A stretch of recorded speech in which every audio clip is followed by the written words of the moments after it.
देखो कल तक हम बात कर रहे थे कि हमें एडिशन करना है तो कई बार हम नंबर को दूसरे तरीके से देखेंगे तो शायद उनको ऐड करने का तरीका भी हमारा बदल जाता है, ये हम देख चुके कल तक। ठीक है, क्या सेम चीज मल्टीप्लिकेशन वाले केस में लागू नहीं होती? मल्टीप्लिकेशन वाले केस में जैसे कि बस सोचना क्या कर सकते हैं क्या नहीं, देखते हैं। और हम इसमें मल्टीप्लाई करें, कोई दूसरा नंबर ले लेते हैं, सपोज 21, अभी सिंपल नंबर ले रहे हैं। ठीक है, 32 में 21 का मल्टीप्लिकेशन करना है। एक तरीका जो आपको आता है आप उसके थ्रू जा सकते हैं।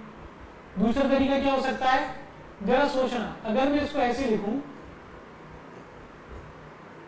30 + 2 ×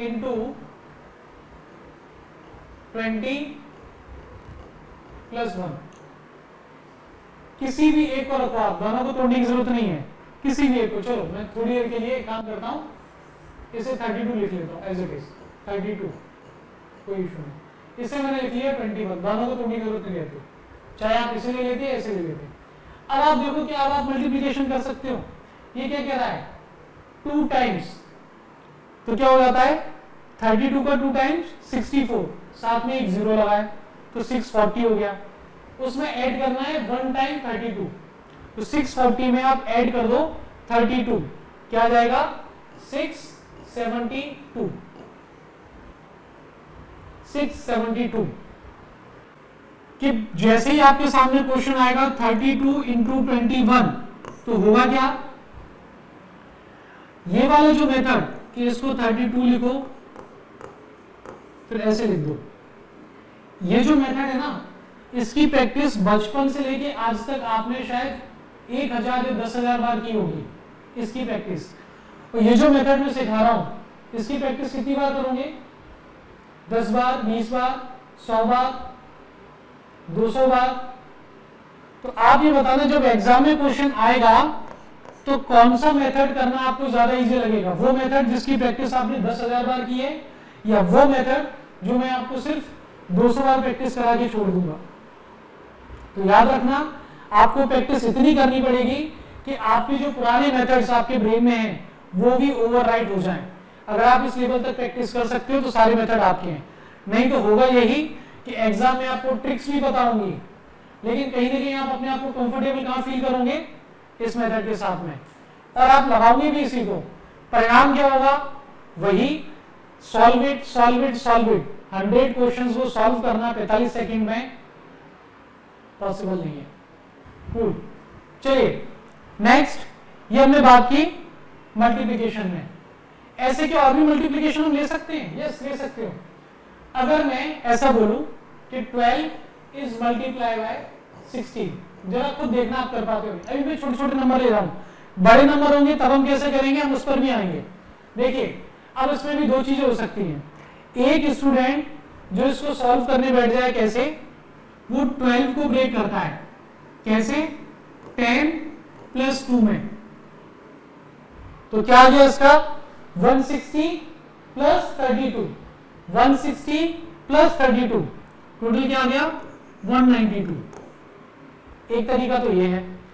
और हो सकता है किसी दूसरे बच्चे ने क्या किया, इसे ना तोड़ के उसका मनुआ मैं यहां से सॉल्व करूंगा, तो आ गया 10 + 6। अब कोई ये कह सकता है सर 12 को 10 टाइम्स 120 तक तो ठीक था, प्लस लेकिन 120 के आगे 6 हैं, 12 की टेबल 6 हैं। वैसे तो मैंने कहा आपको टेबल याद होनी चाहिए, लेकिन नहीं भी तब भी क्या कर सकते थे, इस 6 से अगर आपको कोई प्रॉब्लम हो रही है तो आप इसको भी ब्रेक कर लो ना, इसे 5 + 1 लिख लो। मतलब 120 में आप ऐड करो 10 का हाफ, 10 टाइम्स का हाफ मतलब 60, और उसके बाद 12 को ऐड करना है आपको 1 टाइम। ये सब मेंटल कैलकुलेशन है, मैं आपको इसलिए बता रहा हूं क्योंकि आप यहां में जो कर रहा हूं वो नहीं दिखेगा, इसलिए मैं यहां लिख रहा हूं, वहां आपको लिखने की जरूरत नहीं है। तो ये भी क्या हो गया, अगर आप इसे देखेंगे ये आंसर और ये सेम है, बोथ आर 192। तो जहां प्रॉब्लम आ रही है इसको बोलते हैं, तो कंप्यूटर साइंस में अपना एक मेथड चलता है डिवाइड एंड कॉन्कर, ये कुछ वही चीज है। डिवाइड एंड कॉन्कर मैंने यहां अप्लाई कर दिया।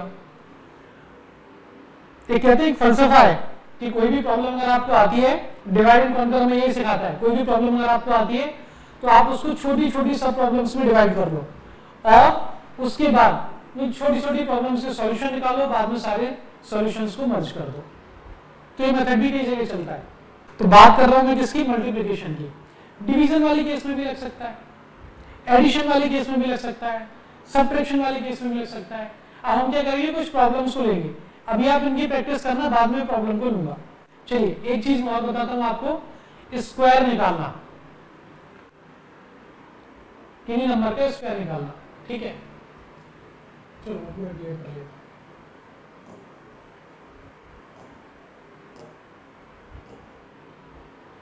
स्क्वायर निकालना, एक मैंने आपको होमवर्क दिया है, उसमें आपको स्क्वायर्स आते होंगे अप टू 30 स्क्वायर्स आते होंगे, लेकिन 30 से बड़ा कोई नंबर आ जाएगा तब हम क्या करेंगे। कई मेथड है निकालने की, कई मेथड है। एक मेथड में आपको बता रहा हूं जिसको हम बोलते हैं द्वंद्व योग, ठीक है।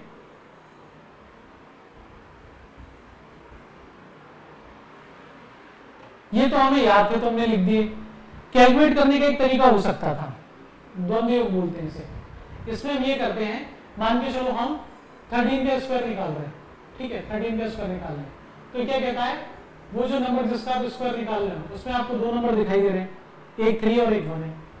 तो क्या करो, इसका स्क्वायर लिख लो पहले। 3 का स्क्वायर क्या होता है 9, ठीक है, ऑब्लिक। यहां पे लो इसका स्क्वायर, ये क्या हो जाएगा 1 का स्क्वायर क्या होगा 1, ठीक है, ये आ गया 1, ये आ गया 9, दोनों के स्क्वायर में इंडिविजुअल निकाल लिए, ठीक है, यहां तक इंडिविजुअल निकाल लिए, ओके। देन बीच में आपको क्या करना है, इन दोनों नंबर्स को याद रखना, मल्टीप्लाई करना और डबल करना है, मतलब 2 इंटू 1 इंटू 3।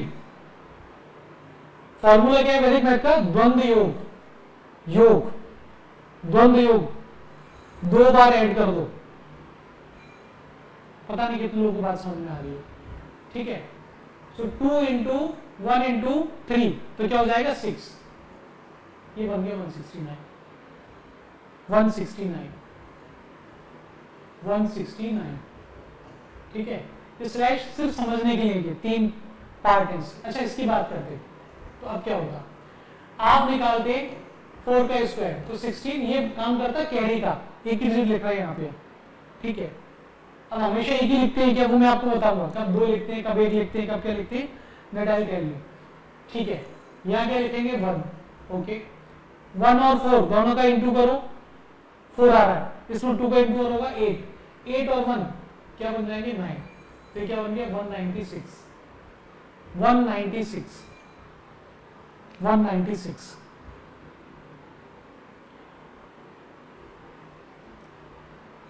यहां तक बात समझ में आई।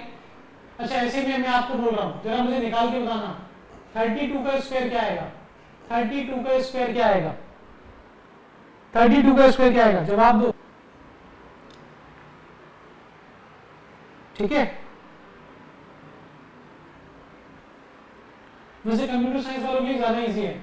32 का स्क्वायर बोला है, 32 क्या होता है 2 दी पावर 5 होता है, और इसका स्क्वायर मतलब 2 दी पावर 10, सबको मालूम है 1024,